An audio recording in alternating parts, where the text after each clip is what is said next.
When you hear the word Libya, what immediately comes to your mind? For most of us, let's be honest, the modern assumption is pretty limited.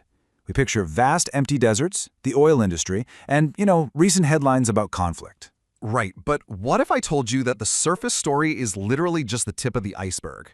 Welcome to this explainer. We're going to completely flip the script on a place you thought you knew. Get ready, because we have some genuinely shocking realities to share. So, on one hand, you have the Libya most people know from the news, that standard desert and conflict narrative. Exactly. But then, you have this hidden, incredibly cinematic reality. We are talking about some of the absolute best preserved Roman ruins on Earth. Ancient cities that rival literally anywhere else in the Mediterranean. And, this completely blew my mind, a time when the mighty Sahara Desert was actually green. It's like an entirely different world. Which brings up a totally fair point. Yeah, I want to directly challenge you right now. Did you really know Libya? I want you to forget everything you think you know for the next few minutes. We're going to run through a rapid-fire series of reveals that will completely reshape how you see this incredible country. All right, Section 1, a Mediterranean masterpiece, exploring the ancient cities of the coast. Let's dive straight into Libya's forgotten identity. We are not looking at some isolated desert nation here. Historically, this was a thriving, bustling, sea-facing hub of ancient trade and culture. It completely changes your perspective, right? Just take Leptis Magna. This wasn't some minor, dusty outpost. It was one of the Roman Empire's most spectacular cities in all of North Africa. And the preservation is it's absolutely mind-blowing. When you're looking at the massive theater, the towering arches, the basilica, it genuinely feels like you've just walked into a Roman city that was left out in the sun and completely paused in time. It is easily one of the greatest Roman cities outside of Italy. And Leptis Magna isn't even the only one. Look at Sabratha. Positioned right there on the coast, Sabratha features one of the most striking Roman theaters in the entire Mediterranean. Just picture it, a massive, intricately carved stone theater with the deep blue waters of the Mediterranean acting as its literal backdrop. It's definitive proof that Libya was a vibrant, major player in ancient sea-facing trade. It's just staggering when you see it. And wait, it wasn't just the Romans. Enter Cyrene. Founded by the Greeks, this spot became one of the most important cities of the ancient Greek world in North Africa. We're talking sprawling temples, a bustling agora, intricate tombs, all set against this stunning, lush hillside. It perfectly shows how deeply connected this land has always been to Mediterranean civilization. To really wrap your head around why this happened, you just need to hear one staggering number: 1,700. That is the number of kilometers of Mediterranean coastline that Libya possesses. Over 1,700 kilometers. That is massive. And it really anchors how all these great coastal civilizations flourished in the first place. Ancient ports, fishing towns, Greek and Roman hubs, they all grew from this incredibly long-standing relationship with the sea. It's true, the coastal history is incredibly rich. But as fascinating as that bustling ancient coastline is, we've got to pivot. Section 2, Secrets of the Sahara, where the desert preserves the past. We're leaving the Mediterranean shores behind and heading deep into the profound, historic silence of the desert. Now, we usually think of the Sahara today as these endless, golden, sweeping dunes.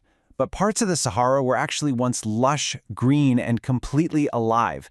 And we know this for an absolute fact because of places like Tadrit Akakis.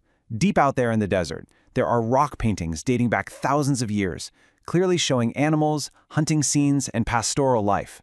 It is genuinely amazing to think about. The desert is literally acting as a giant open-air museum, preserving the memory of a totally different changing climate, an ancient green Sahara.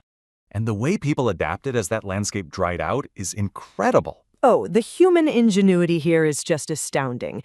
Look at Ghadames, which is beautifully known as the Pearl of the Desert. This ancient oasis town is an absolute marvel of engineering. To survive the brutal, extreme heat, way before modern air conditioning was even a thought, they built these covered lanes to block out the sun, whitewashed walls to reflect the heat, and clever rooftop paths. It's a city perfectly designed, brick by brick, for sheer survival. Which leads us to Section 3, Surviving the Extremes, diving into illusions and cosmic mysteries. Moving even deeper into the desert, we encounter natural phenomena that are so awe-inspiring they almost feel alien. Yeah, it gets really weird and fascinating out there. Imagine trekking through southwestern Libya, surrounded by an endless sea of golden sand. Then, suddenly, you encounter the Ubari Sand Sea. It contains these incredible, vivid salt lakes, completely surrounded by lush palm groves.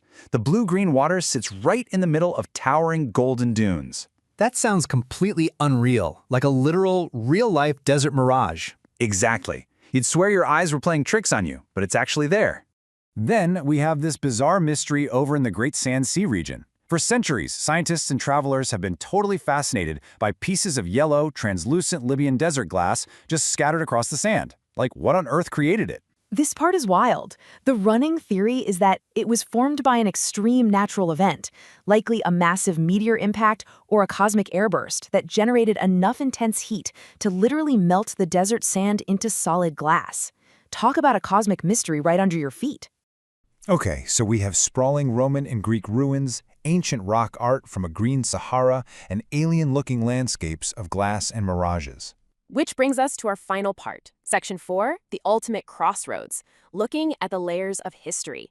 How do all these totally disparate elements, Romans, Greek cities, green deserts, and cosmic glass, actually connect? Well, think about it like this. Libya's identity was shaped by so many intersecting layers. Amazigh communities, Phoenician and Greek cities, Roman rule, Islamic civilization, Ottoman influence, Saharan trade routes, and Mediterranean exchange. Right, so it's not just one single story. It never was. It is this complex, beautiful intersection of countless routes and peoples, all stacking upon each other throughout millennia. That really changes how you look at the country, doesn't it? It completely does. And that brings us to our final resonating takeaway from this explainer. Libya is not just a desert, and it's not just a coastline. It is the ultimate meeting point of two vast, contrasting worlds. It's where Roman cities still stand proudly under the African sun. It's where the Sahara acts as a vault, keeping paintings from a greener world safe. It is exactly where the Mediterranean and the Sahara meet. So the next time you see a headline about Libya, just remember, the surface story is only the beginning. It really makes you wonder, what other hidden histories around the world are just waiting to be uncovered?